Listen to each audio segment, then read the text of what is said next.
మెరుపు కలలు మెరుపు కలలు. నీ చేతగాని తనం ఎలా అవుతుంది? ఇందులో నీ ప్రయత్న లోపమేమీ లేదు కదా. మాట వినని అక్క, పెళ్లి చేసుకున్న చెల్లి, తప్పించుకున్న ఆడిటర్, వీళ్ళెవర్ని నువ్వు కావాలని వదిలేలేదు కదా. అలాంటప్పుడు నీ తప్పెలా అవుతుంది? చూడు, పెళ్ళైన చెల్లెల్ని నువ్వు సింగర్ చేయొచ్చు, వెళ్ళిపోయిన అక్కకి నచ్చజెప్పి తీసుకొచ్చి పెళ్లి చేయొచ్చు, పారిపోయిన ఆడిటర్ని పట్టుకోవచ్చు. కానీ అవన్నీ చేయాలంటే ముందు నువ్వు స్ట్రాంగ్గా ఉండాలి. ఇలా నిన్ను నువ్వే నిందించుకుంటూ ఉంటే ఏది చేయలేవు, అది గుర్తుంచుకో. అవునమ్మా, వాసు చెప్పింది నిజం. నువ్వు పరిస్థితుల్ని అర్థం చేసుకుని ప్రమాదాలకు ఎదురు నిలిచే అమ్మాయివి నువ్వే ఇలా బాధపడితే ఎలా చెప్పమ్మా? మీరెన్ని చెప్పినా నా మనసులో ఏదో తెలియని కంగారు, నా నాస్తికలు గంగమ్మ ఒడికి చేరుస్తానో లేదో అన్న భయం నన్ను నిలవెల్లా కాల్ చేస్తుంది. నాకు దారులన్నీ మోసుకుపోయినట్టుగా అనిపిస్తుంది. మళ్ళీ ఎక్కడి నుంచి మొదలు పెట్టాలో తెలియని పరిస్థితి.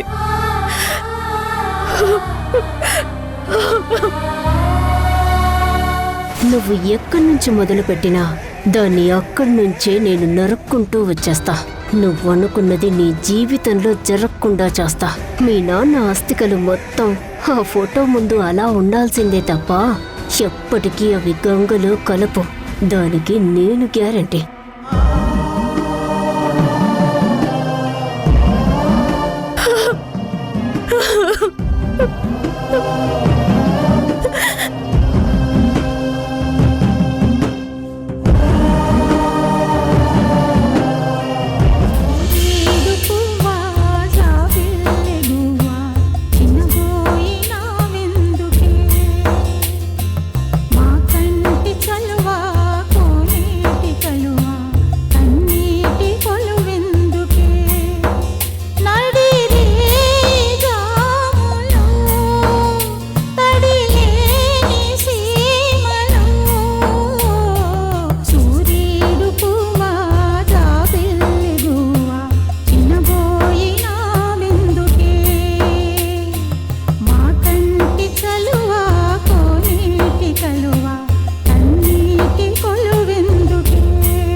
Madam, juice. Thank you.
తినమ్మా.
అమ్మా, డోర్ ఓపెన్ చెయ్యమ్మా. అమ్మా, అమ్మా, అమ్మా,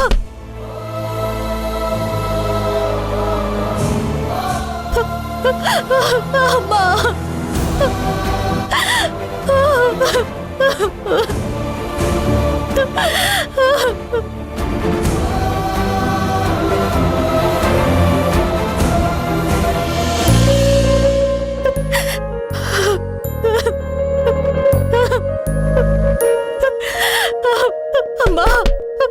అమ్మా.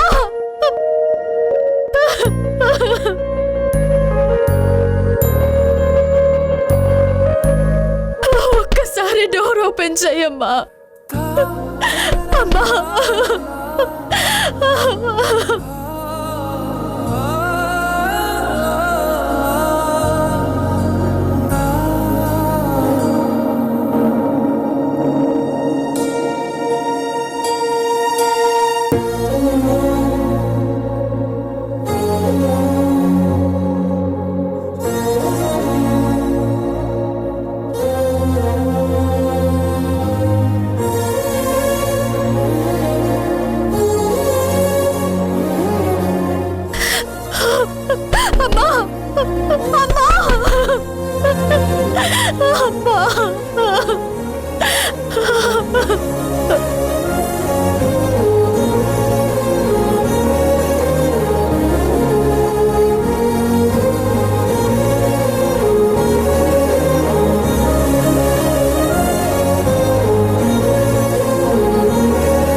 అమ్మా,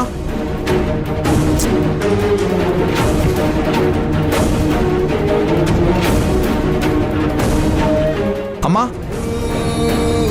అమ్మా, ఇలా రా. ఏంట్రా రా అమ్మా. వాసు, ఏమైందిరా? ఇలా రా అమ్మా. వాసు, ఏమైందిరా? ఎందుకు అలా లాక్కెళ్తున్నావు? ఏమైందా? రా చూపిస్తాను. తనని చూడు. ఏంటమ్మా?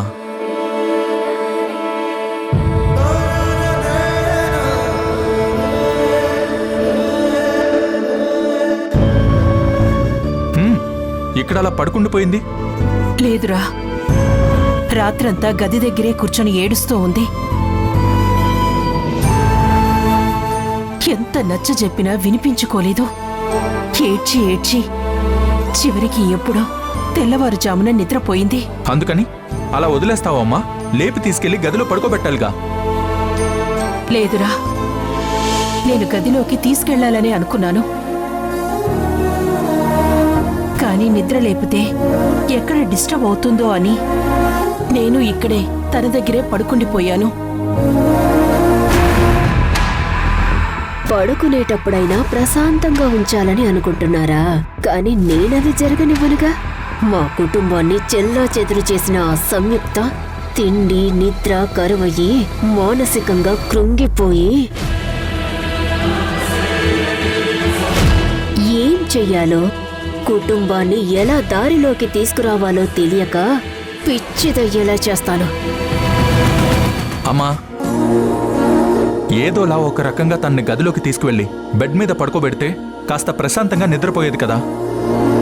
నిజమేరా, కానీ ఒక్కొక్కసారి నిద్రలేపితే జరిగినవన్నీ గుర్తుకొచ్చి మళ్ళీ ఎంత బాధపడుతుందో ఎంత ఏడుస్తుందో అని భయపడి ఆగిపోయాను. ప్రశాంతంగా 10 నిమిషాలైనా పడుకుంటుందని వదిలేశాను. మనింట్లోనే కదా, ఏం పర్లేదు, నిద్రపోని.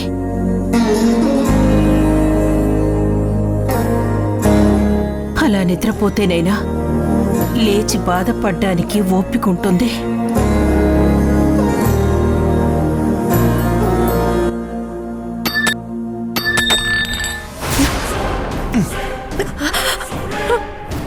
అమ్మా అమ్మా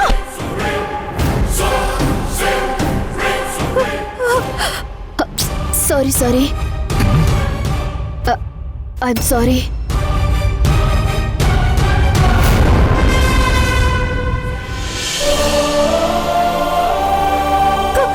అమ్మా, ఒక్కసారి తలుపు తీయమ్మా. అమ్మా అమ్మా అమ్మా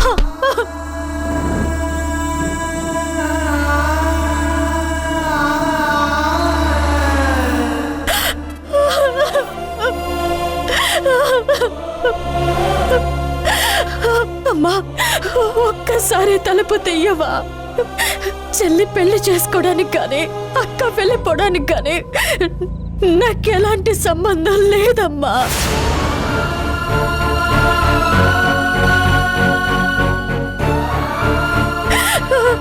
దయచేసి నన్ను నమ్మమ్మా, ప్లీజ్ అమ్మా, డోర్ ఓపెన్ చెయ్యమ్మా. అమ్మా, అయ్యో అయ్యో భగవంతుడా, ఎందుకు నన్నెవరూ అర్థం చేసుకోవట్లేదు?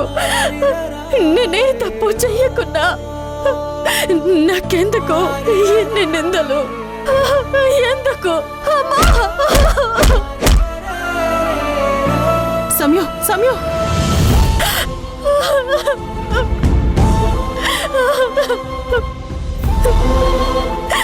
అమ్మా, తలుపు తీయమ్మా.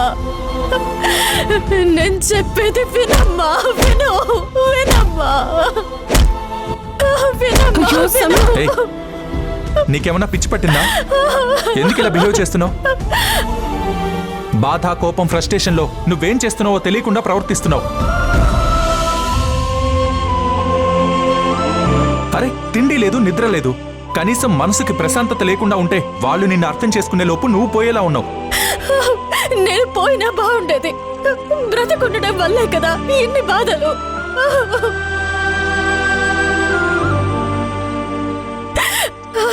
చెల్లి పెళ్లి చేసుకుని వెళ్ళిపోయి అక్క పర ఇంటికి వెళ్ళి అమ్మ నాతో మాట్లాడకుండా అయిన వాళ్ళందరూ దూరం అయ్యి ఇలా ఒంటరిగా బాధపడ్డం కంటే చచ్చిపోయిన నాన్నని చేరుకుని తన ఆశయాలు నెరవేర్చినందుకు క్షమించమని అడిగితే నాన్న నన్ను అర్థం చేసుకుని హక్కున చేర్చుకుంటారు. అయ్యో, ఇలాంటి మాటలు మాట్లాడొద్దు.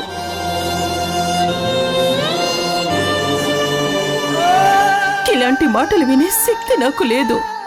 మరేం చేయమంటావు అత్తయ్య?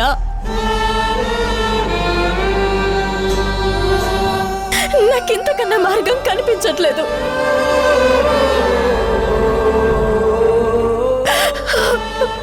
అమ్మ నన్ను అర్థం చేసుకోకుండా జరిగిన వాటికి నేనే కారణం అంటుంటే నేను తట్టుకోలేకపోతున్నాను. ఇంకా ఆపుతావా?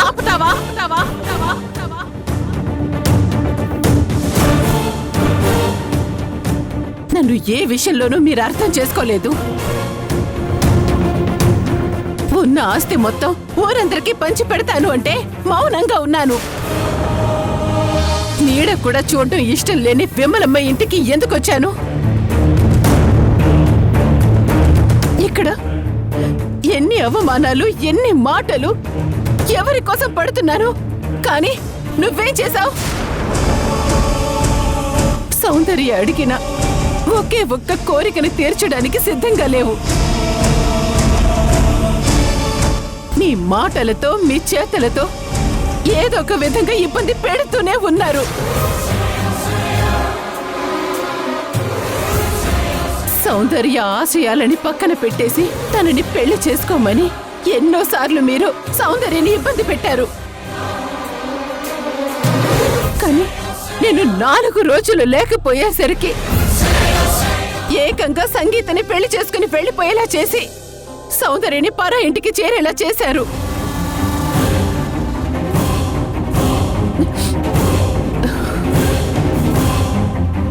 ఇప్పుడు చెప్తున్నాను వినండి.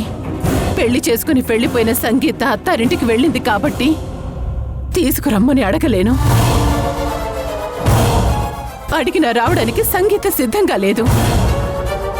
కానీ సౌందర్య వెళ్ళి పరా ఇంట్లో ఉండటం నేను ఏమాత్రం తట్టుకోలేకపోతున్నాను. నిజంగా ఈ విషయంలో నీ తప్పేమీ లేకపోతే వెళ్ళి సౌందర్యాన్ని ఇక్కడికి తీసుకురా.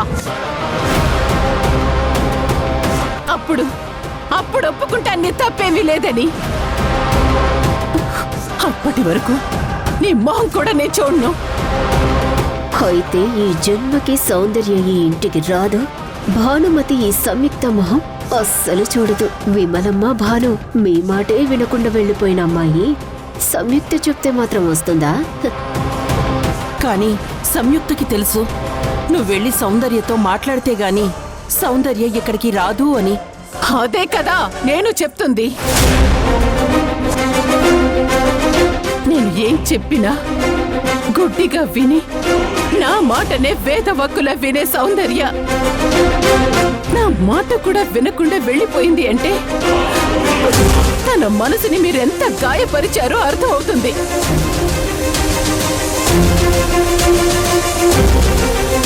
అందుకే తన మనసుని చంపుకొని ఇక్కడి నుంచి వెళ్ళింది. అలా వెళ్ళిన సౌందర్యని తీసుకురావాల్సిన బాధ్యత కూడా మీరే తీసుకోవాలి. వెళ్ళి సౌందర్యని తీసుకురండి.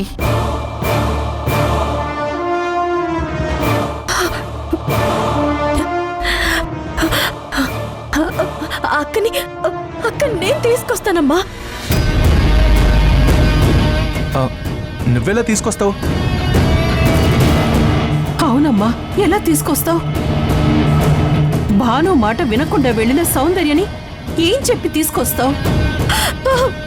ఎలాగైనా ఏం చేసైనా తీసుకురావాలత్తయ్య. అక్క వెళ్ళిపోవడానికి మన తప్పేం లేదని నిరూపించుకోవాలి. అసలు మీ అక్కను ఒప్పించి తీసుకురావడం అంటే అది కుదిరే పనేనా? తన గురించి తెలిసి కూడా నువ్వు... అదంతా నాకు తెలీదు. అమ్మ అక్కని తీసుకురమ్మని చెప్పింది అంతే. ఎలాగైనా అక్కని తీసుకురావాలి. నేను తీసుకొస్తాను. హలో, ఆగు. సమయం ఆగు.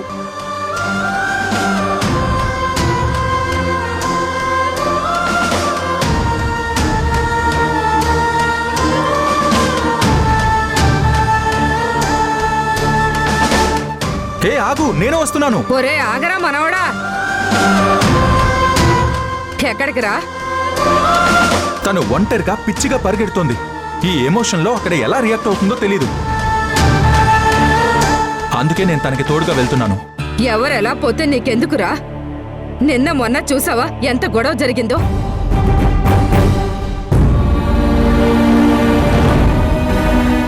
చివరికి ఆ ధర్మతేజ నువ్వు కొట్టుకునేదాకా వచ్చారు.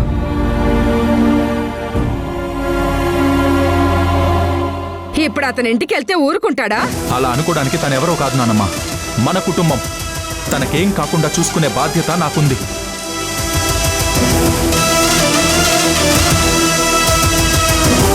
ఇక ఇక ఆ ధర్మతేజ అంటావా? ఏం చేస్తాడో నేను చూస్తాను.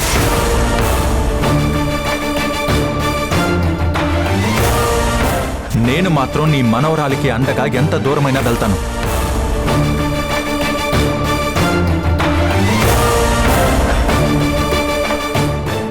ముందు సంయుక్తకి అన్ని విషయాల్లో అండగా ఉంటున్న వాసుని దూరం చేయాలి. అప్పుడు గాని నేననుకున్నది సాధించడానికి ఈజీ అవ్వదు. చేస్తాను. నాకు కావాల్సింది చెయ్యడానికి ఏదైనా చేస్తాను. ఛ, చెప్తుంటే వినడు కదే వీడు. నువ్వు వినవు, నీ కొడుకు వినడు. ఛ,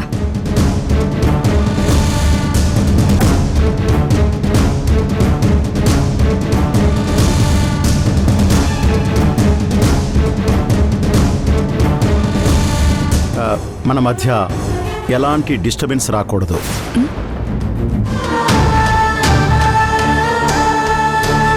నువ్వు నన్ను పెళ్లి చేసుకుంటావా?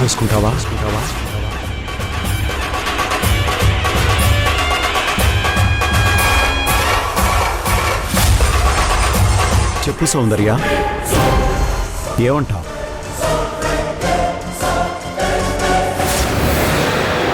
చెప్పు తీసుకొని కొడతాను.